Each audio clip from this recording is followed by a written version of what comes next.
And welcome back to the Constitutionals Podcast. I'm your host, Chad White. If you didn't know, this is the premier podcast for the website, cepluscomedy.com. Like I just said, it's a website. Go there. Episode 291.5. Here I am with a very special episode. Every episode of the show is special. Have I done that before? Have I said that? Have I said those exact words before? Have I done that bit? Sarah Hester Roth and I sat down to talk about her new comedy. Music? Comedy music? No. Musical comedy? No. Let's start back from the beginning. Comedy? Well, yeah, it's got comedy in it. Music? Yes. Yeah, she sings. And she can sing. Comedy and music? Whoa. Sarah Hester Ross and I sat down to talk about Don't Mess with a Redhead, a comedy special that is laden with music. Or is it a music special that's laden with comedy? Both work. You'll see. I'm referring back to the interview. If you listen to it or if you watch it, you can watch it. YouTube.com/cepluscomedy. Don't Mess with a Redhead. It released on April 23rd. Thank you. Jesus. Thanks to the good people at Comedy Dynamics. People I've never met before. I follow them on Instagram, but they don't follow me back.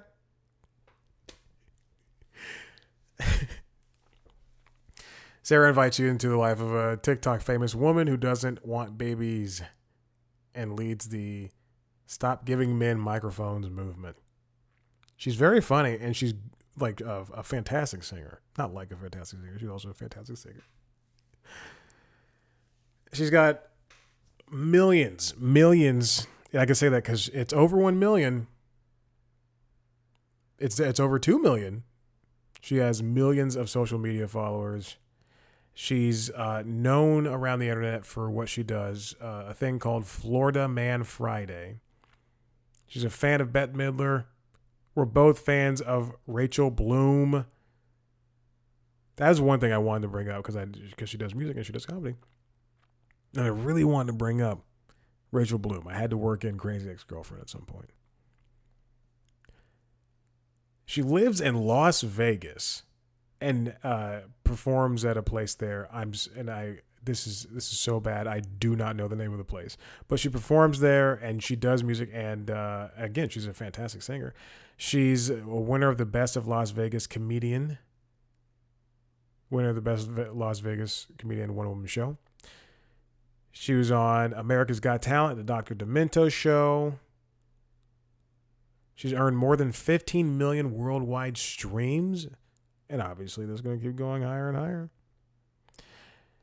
She's got a great personality. She's wonderful to talk to. She has a lot to say, especially about the stuff that she knows about, which is great.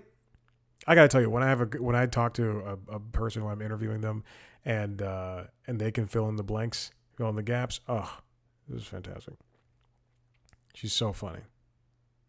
It's so talented and so charming. I enjoyed my chat with her. If you want to, head over. It's me, Lauren Michaels, and I think Sarah Hester Ross is great. If you want to, thank you, Lauren, for coming by. Oh, you gotta go. All right, bye. If you want to, head on over to Sarah. You gotta get back. You got a show this week. Go. You got a show. Good job on the Dua Lipa show. It was great. I can't wait for this Maya Rudolph one. Oh no, I'm getting a phone call. Stop. I'm getting a phone call. I should have stopped. What is up with this? SarahHesterRoss.com, TikTok.com/SarahHesterRoss, Instagram.com/SarahHesterRoss, YouTube.com, Sarah Hester Ross. Find her on Spotify. Find her on Apple Music. Find her wherever you get any of that stuff. And please check out Don't Mess with a Redhead. It is unlike anything you've seen before. Trust me. And if you want to, you can follow us on the platforms. If you want to see a video version of this show, head over to youtube.com/C plus comedy. And I've got Sarah Hester Ross interviewed right there, all there in that video goodness form. And you can also find the other podcasts, the Mainline Constitutionals, LinkedIn Logs, which is the Jobs podcast, and Late Night Lately, which is the late night show podcast. You can find all that youtube.com/C plus comedy. And as you can listen to those wherever you find your podcasts, you can follow us on TikTok, Twitter, Instagram, Facebook at C plus comedy, me at Chad Black White. Thank you so much for listening and enjoy Sarah Hester Ross.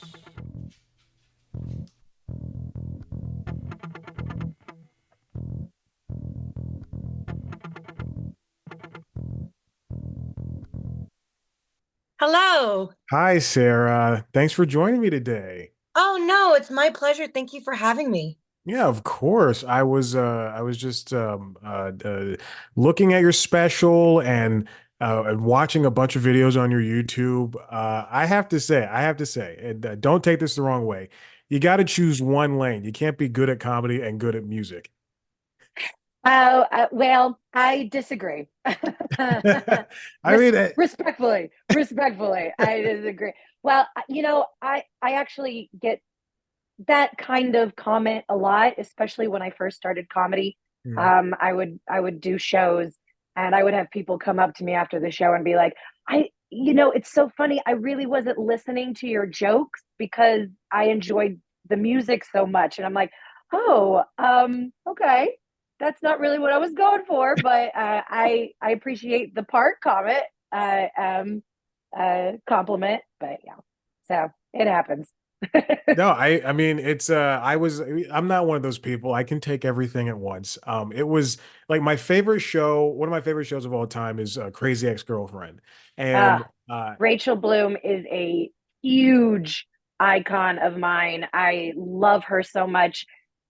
She is actually probably one of my biggest, influences. mm, Her Bette Midler is also a big influence of mine, but Rachel Bloom is huge. I love Crazy Ex-Girlfriend. yeah, and I can definitely see that in your work because not only obviously it's good and it's funny, but if those two are working and congruous with each other in the same way that Hmm. Weird Al can do that type of magic, then I think you're really pulling off exactly the type of a magic trick that a lot of comedic musicians don't have the chance to do or like they struggle to Yeah. do.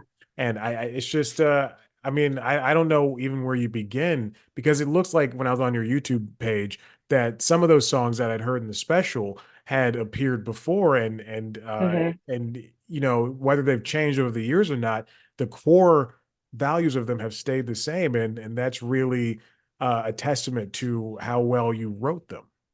Well, thank you.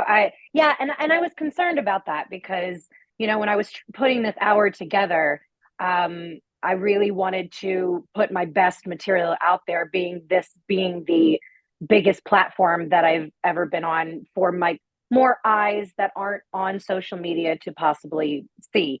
Mhm. Um, and music videos are very different from live performance, obviously. Right. But that's kind of what I focused on over the past 3 years is musical videos, putting stuff out on Spotify, audios, and then social media, small clips. This was a way bigger thing than I've ever done before. Mhm. I mean, I've been performing live on stage for a really long time, but not any sort of filming or television before. So it was a brand new experience. But I appreciate, yeah, the fact that I have released some of these that are on the special previously, but if you know them, you're going to see something different on this special from those songs and bits. So Yeah. I'm very happy with the outcome of it. I also was taken aback by how many people were there from your social media presence, and obviously it is a big, substantial presence. And Yeah. oftentimes when I see that with some YouTuber who wants to be a comedian who's never done stand up before, obviously you've put in the work, but they'll go on a tour of like 5 or 6 cities and they'll have sold out shows. and it's people that are there just to see the YouTuber, not necessarily to see their comedy. Was that Right. ever something you thought about where it's like, I don't know if someone's just here for me or for the music or for the jokes, but that they weren't there for the whole package. They just want to be able to say, like, I'm seeing this person I've seen on TikTok who has a million likes. Yes, definitely. When I first started touring before this special, which was basically my, trying to figure out the hour that I wanted to do, I went on tour. I think I did maybe like 16 cities, comedy clubs and theaters. And I do feel I first of all, I was surprised that anybody would pay money to come see me. That was like a guest. It's very humbling because I have been performing since I was very very young and trying to put out original material. And it was just over the past 3 years since the pandemic that I've gotten some, six. I like to call it my mediocre rise to stardom on social media because you're right. It is not social media is not real life. It is so fake. Numbers are fake. Mhm. The fact that I have 2.4 million followers on TikTok does not mean I'm going to sell 2.4 million tickets Yeah. on a tour. Like that's just not it. But when people did come out, I I do what I like to call real songs that music that are not comedic. Mhm. And so one of those I got really popular on TikTok was Savage Daughter. It was a cover that I did. And it got really, really popular. Like it has, I think it's up to like 25 million streams on Spotify Mm. all over the world. And so when people come to see my live shows, they are expecting me to sing that. And I do. Right. And I do. Even in like it's not in my comedy special just because those weren't that's not an original song and there was a whole lot of stuff that you have to go through to do covers Right. uh, on film and TV and stuff like that. But when I do live, my show is a mixture of comedy and music, Mhm. if that makes sense. Yeah. Not just comedy music songs, but also like songs, and I like to weave that into the show order, and that's kind of where I get my Bette Midler vibe, where she is known for Roses and Wings Beneath My Wings, but she is a comedian. If you've ever seen her live special, or if you've ever seen her live when she was performing in the late 80s into the 90s, she is a comedian, like in Mhm. her own right. And so, but she never picked a lane. And it's the same way you started. Like, I am not picking a lane either. I'm going to do it all. And if you like one thing of mine, then maybe you'll like the other thing of mine. And if you don't, that's okay too. But yeah, having people come off of social media and expect one thing and get to see another thing is a very unique situation. Yeah. It's a fine line that we walk, I think. Yeah. My first memory of Bette Midler was from a season 4 episode of The Simpsons where I think Krusty gets canceled and she's one of the special guests for the last episode. And that was like, Yeah. imagine like in the early 2000s, a young me watching that and being like, this, oh, Bette Midler must be a huge star. And like, and now that's all I can picture is this cartoon version of her. Obviously, I've seen her do some stuff Yeah. before, but man, that's I do enjoy Bet, and you're right. She is a performer who can do comedic things and also do music, and it's I think that's more, and I hate to make this gender based, but that's really something that a lot of women performers can do. Going back to Rachel Bloom, and makes it look effortless, like the way Yeah. that she's able to weave comedy and music together in a Right. 45-minute show, along with the writers and producers. And in the same vein, Bette Midler, and we've seen it with even who's the woman from 30 Rock, who starred opposite Tina Fey, Oh, yes. Jane. Oh, what is her name? She is brilliant. Yeah, it's Brilliant singer, brilliant performer and comedian. You're right. Jane What is her name? Krakowski.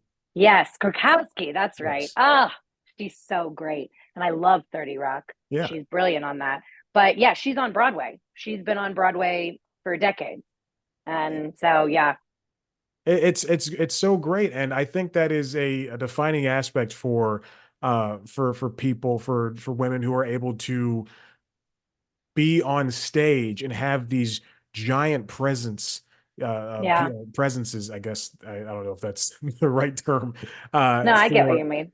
yeah, like and like be able to do that. I mean, I can't, it's never to a detriment. I never feel as though this person is using one skill to buoy themselves over the other and like to get past it.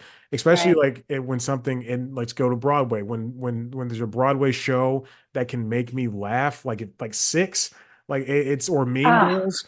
Six It's is so good. yeah, and I'm so Yeah, exactly. I'm always taken aback by something like that.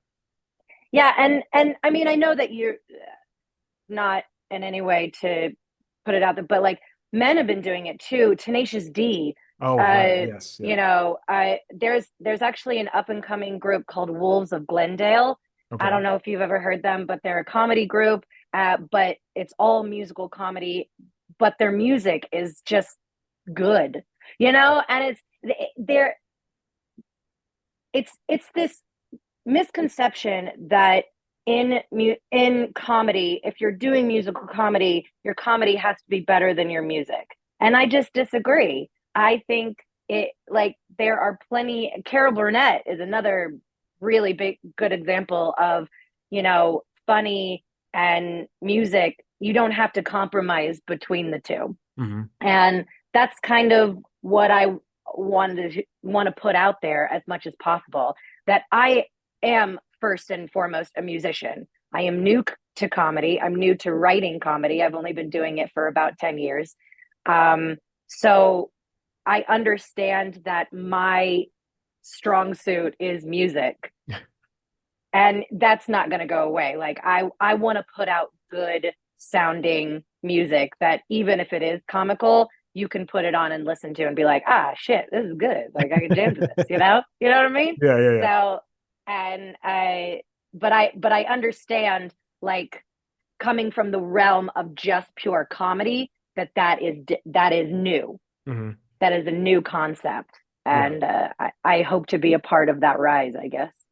When did you, so 10 years adding comedy to this or I writing just I comedy? just gotta say, your cat in your back is just killing me right now. He's just chilling. This He's is, just like, I want to be a part of the conversation. so this is I'm into this. ridiculous, but there's a dog down here too.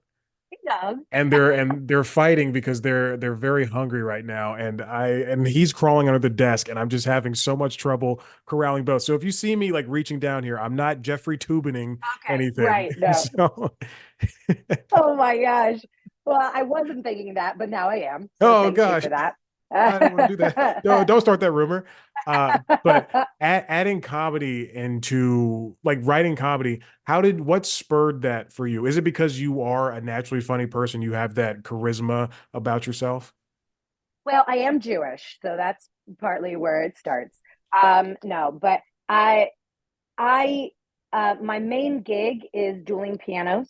Have you ever been to a dueling piano bar? No, but I've definitely heard tale of them.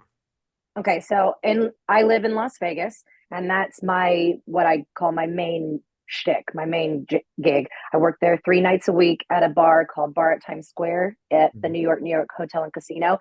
And I've been doing dueling pianos for about 12 years now.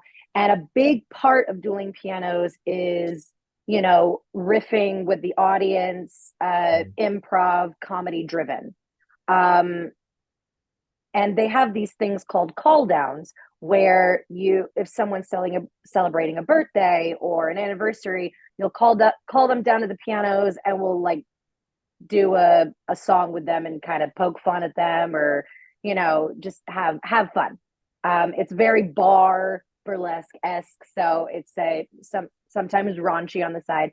But there were some bits that have been written over the past, I don't know, 3 decades since dueling pianos has been a thing. And it was mostly written by men Hmm. because it's a very heavy male dominated field. There's only about 400 people in the world that do it, and Okay. I think 300 of them are men. So there's only about 100 women that do the job. And so I noticed that a lot of the bits were written from the male perspective. So I started writing my own bits.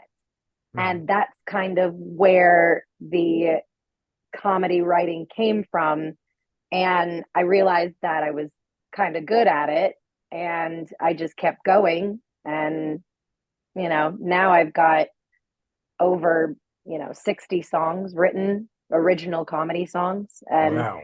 but it all stemmed from like the dueling piano vibe and pushing me into writing my own stuff. So, Hmm. What about singing and performing? When did that happen for you? Was it at I assume a young age? You were just like yeah. brought to a piano and you're able to just do it. Well, I grew up in a musical household. My mom is retired now, but she was an elementary school music teacher for 35 years. Hmm. And she and my dad put me on stage at like 6 years old. So I was doing like mother daughter banquets, I was doing pageants and blah, blah, blah, and all that stuff. My first job was at Busch Gardens at Okay. 11. It was like a Wow. rock and roll themed show. But yeah, that was my first like paid performance gig. And I just never looked back from there. I've been on stage since. It's Wow. a part of who I am. So I can't, there's no getting out of it. There's no plan B for me, is what I'm saying. Yeah, I mean, you're doing dueling pianos, and if you're able to Yeah. say, "Hey, out of 400 people, I'm one of the people who can do it in the world," then Yeah. yeah, I mean, by all means.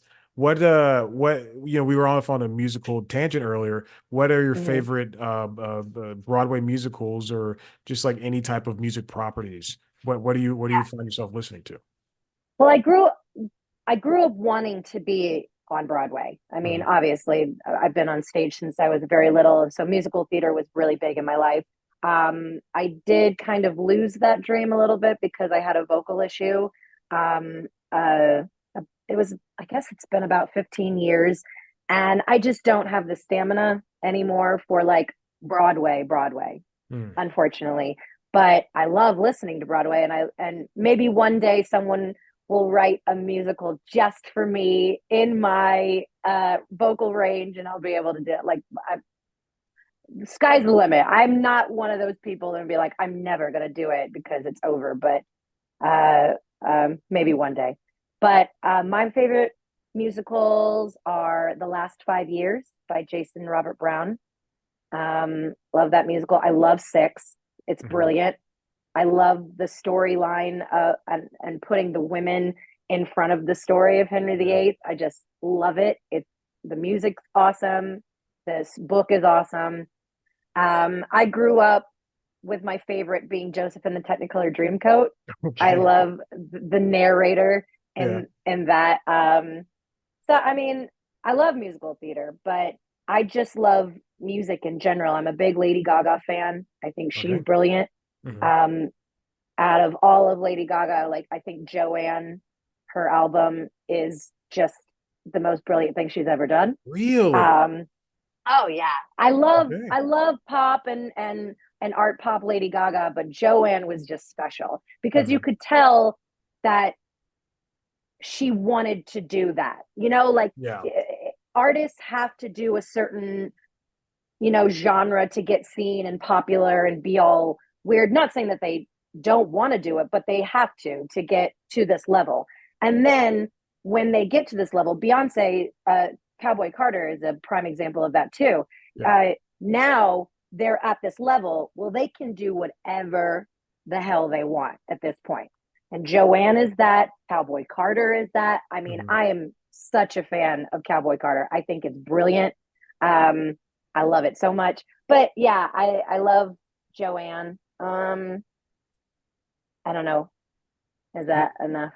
Yeah, I mean, that's perfect. I could go on. I could go on. Yes, I love music. I have like 3 music subscriptions right now, Okay. Sirius XM, YouTube Music, and Apple Music. And so I listen to just a shit ton of music. But there's a podcast, not to plug anything else, but there's a podcast I listen to from the New York Times music editors, the Popcast. And when you said Joanne, the reason I reacted that way is because they hate that album, and I think it's fine. Like, yes, I Oh, love a good switch in a direction for an artist, not just a pop artist, any artist. Like U2 is my hmm. favorite band, and Really? yeah, yes, they are, and they Did you see changed. them in Vegas at all? I I'm not kidding when I tell you this. I was saving up money. I was like truly going to do it. I was gonna fly down. I'm in Atlanta. I was gonna fly on a Saturday Okay. morning, hang out in Vegas all day, go see the show, and fly back on a Sunday.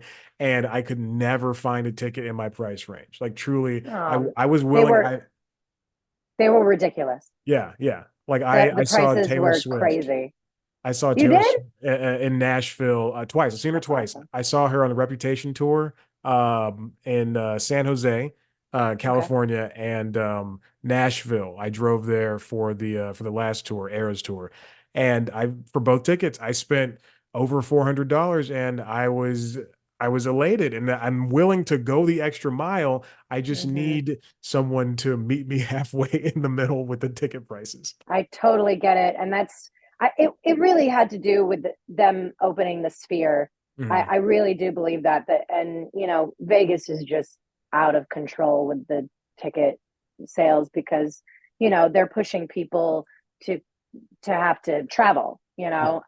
so that's a big thing. But I actually did get to go see it. It was pretty incredible. The Ugh. the the atmosphere just in general was like, holy crap, this Yeah. place is unbelievable. But Yeah. sorry, you were talking about how U2 switches Oh no, to yeah, that. yeah. They definitely they switch too. And it's just I think people have to recognize that, like you said, when they're at that scope, when you're Beyonce scope, when you're Lady Gaga, when you're U2, then you should Yeah. be able to switch. And even if you're smaller, if you're Faye Webster, you should be able to Oh, go, hey, I'm or Phoebe Bridgers, hey, I enjoyed making this indie music, and now let me take a beat switch and go over to this genre for a little bit. That's what yeah.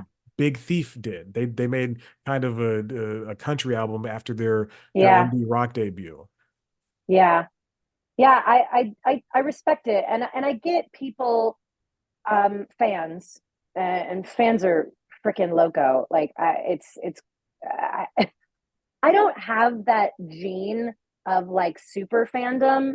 Right. It's like something in your brain that makes you like think that when you are like a fan of a person, it's all Mhm. about your feelings of the fan. But that's what music does. It makes you connect to it in a way that nobody else can, and that's what makes it special. Yeah. But when fans become fans of an artist for doing one thing and then the artist switch, I feel like fans feel like lied to. And it's like, but why can't you just think that this is also something that they can do? But I don't know. Yeah. But you're right. Like when an artist gets to a point where they can just be like, I'm gonna do this now and I don't give a shit what you say, I'm Yeah. doing it because I like it. I think that's amazing. Yeah. I also to I want to go back to six. Okay. I you mentioned I have two friends. They are engaged, and they went to New York to go see the show. And these women, it's very funny. These women, they saw the show, they come back, and they one of them really loved it. The other one hated it because it was so Really? short. She was mad at the Oh, length. Does that ever oh, is that something that you thought about when you saw it? Because it's like what 89 minutes long, no intermission. yeah. You know what? I didn't even think of that. Yeah. Um, that's probably why it was so easy for them to get on cruise ships so quickly. I never even thought of that because cruise ships they they take musical theater shows and they Condense them. condense them. So, but Six was on Broadway and then immediately on cruise ships. I didn't even think of that. No, I mean, I guess I feel like wouldn't that be a good thing? Because our attention spans are like something shiny. Like if Yeah. it's quick, then um, I don't know. Mhm. 89 minutes is not that short either. Yeah. It's a length of It's a movie. and 90 minutes is a basic Las Vegas, show as well. Mm. So what are other musicals? Are they like 2 hours, Yeah, two and a I half? saw Hamilton here a couple of weeks ago, and it was, I don't know, I think it was maybe 220, something like that. I think Les Okay. Mis might be longer. But yeah, I think people fully expect to get like an hour intermission and then an intermission and then like another hour or so. Okay. I literally didn't even think about it. Yeah. I mean, with 89 minutes, you don't have to take a pee break. So what's the Right. intermission for? I That's what the intermission is for, to let yeah. people go piss. So, Yeah. oh. My before we get off of musicals, my very first musical was Rent, and Ah, love it.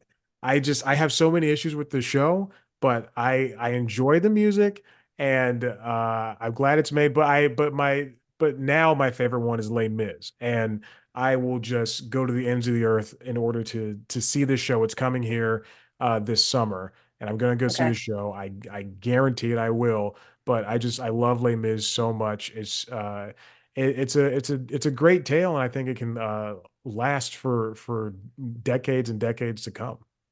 Agreed. Did you like the movie? I like the movie Les Mis. Okay. I like Russell Crowe singing. I understand a lot of people do not like the entire It thing it or some it parts. was a choice. It was a choice. They made a choice. Everything is a choice. I liked it too. I loved Anne Hathaway in it. Mhm. I'm a big fan of hers. But yeah, Les Mis is good. But I've done Rent before. I played Maureen in a tour of it, and I love the show because I got into it, and I love the movie. I love the music. But yeah, it's getting a really bad rap lately from the Gen Z generation watching it and being like, this is not okay. And I'm like, yeah, you're right. It's not. But in the 90s, it was like mind blowing. Like it was Yeah. unheard of. It Hmm. changed the course of musical theater all for like ever.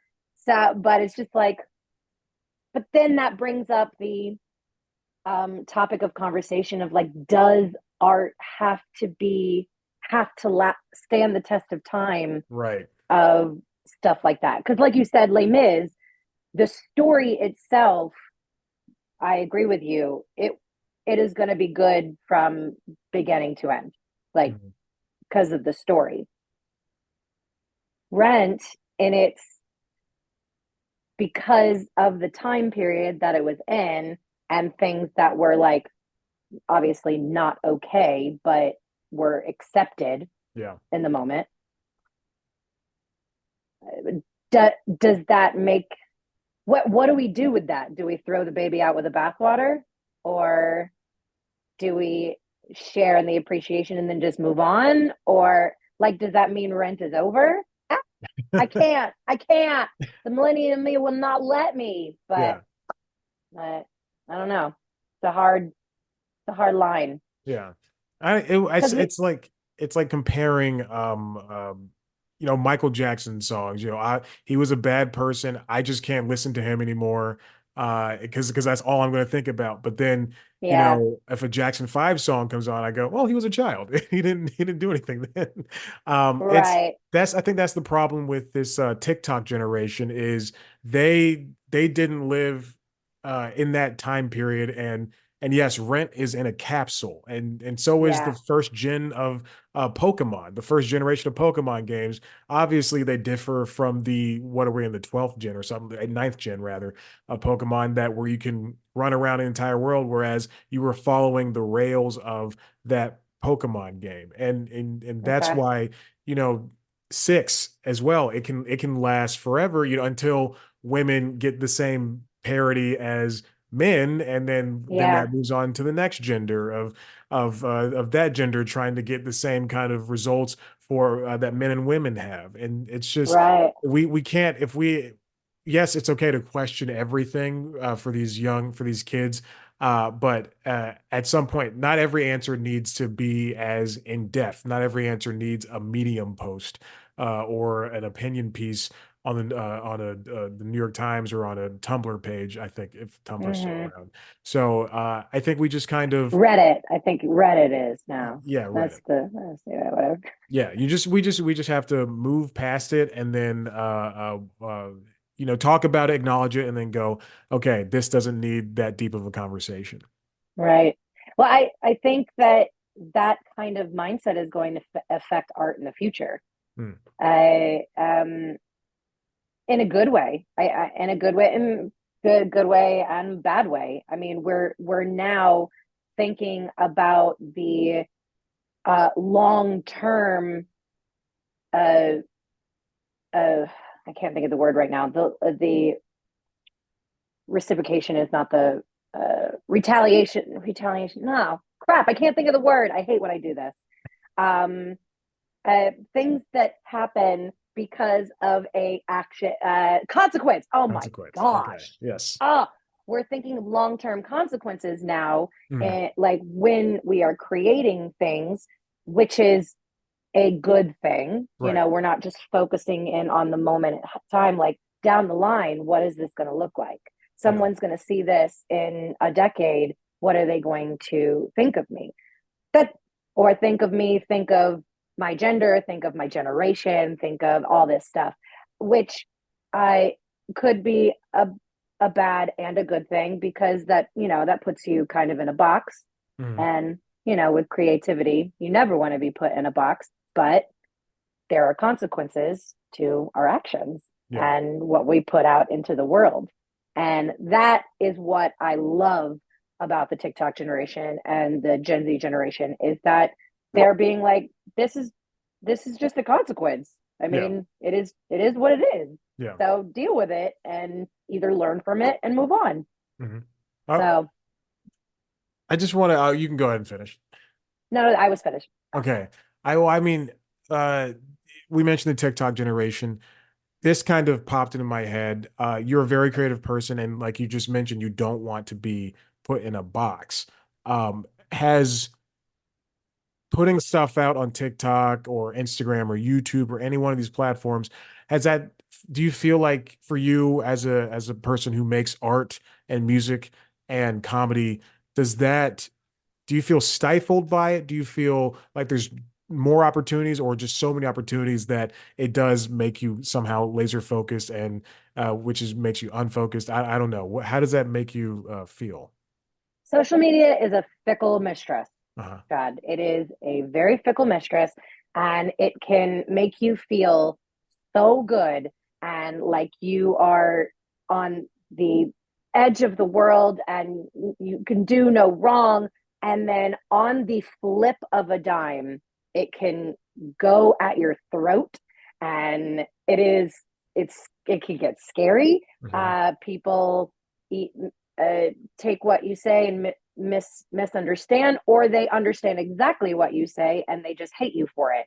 Um, I it it it it does put me in a box, because, but like I said, in a good and bad way, Hmm. it does stifle my art, because I know some of the art and bits and things that I come up with just won't work on social media. Either they're too long or they're too uh, descriptive. Length is a really big thing, especially with my music comedy, because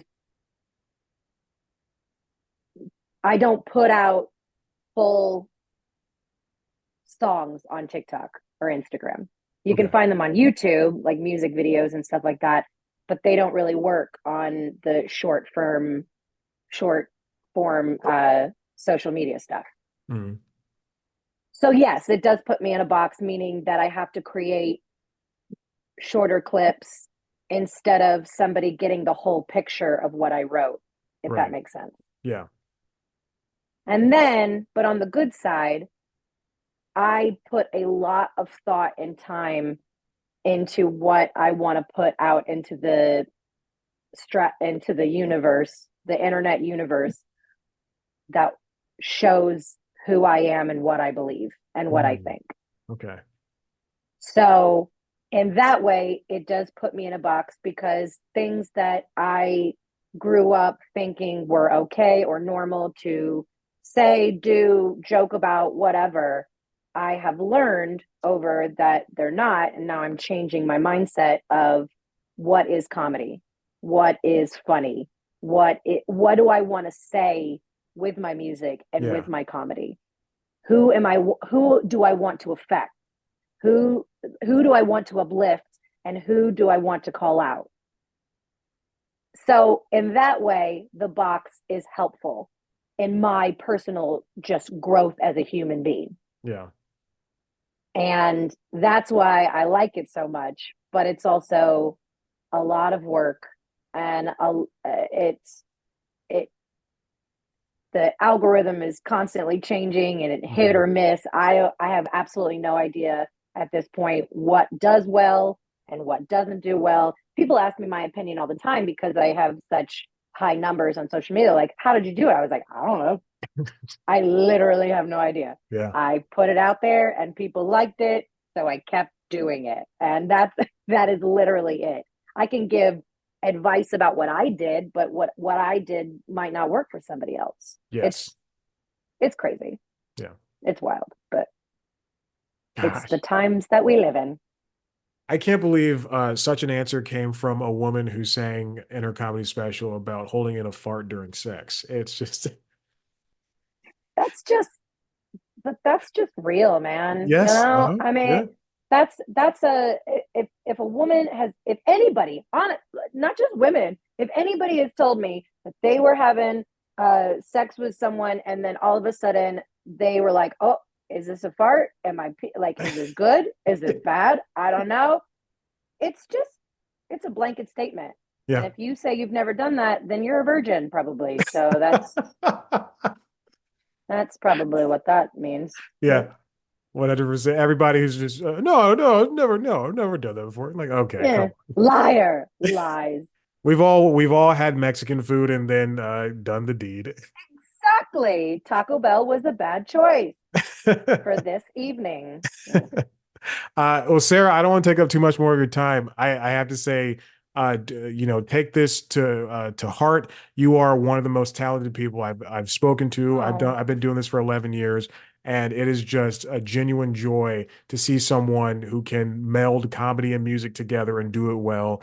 And I really hope that Don't Mess with the Redhead does numbers for you, and thank you the so right much. people see it because like like you said, if Rachel Bloom is somebody you look up to, you have hit it right on the head. That's just perfect.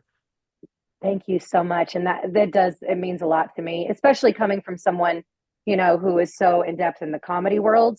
That's the scary part for me. Hmm. I trying to get comedians and the world of comedy to look at me and be like, oh, she's funny. Yeah, This is funny. But so I very much appreciate it. Thank yeah. you. You're very welcome. And again, congrats on the release. It's today. Yes. Fantastic. You just go out into this world and play some more dueling pianos and just continue being you. Thank you so much, Chad. It was great meeting you. It was nice meeting you too. Have a good rest of your day. Okay, you too. Bye. Bye.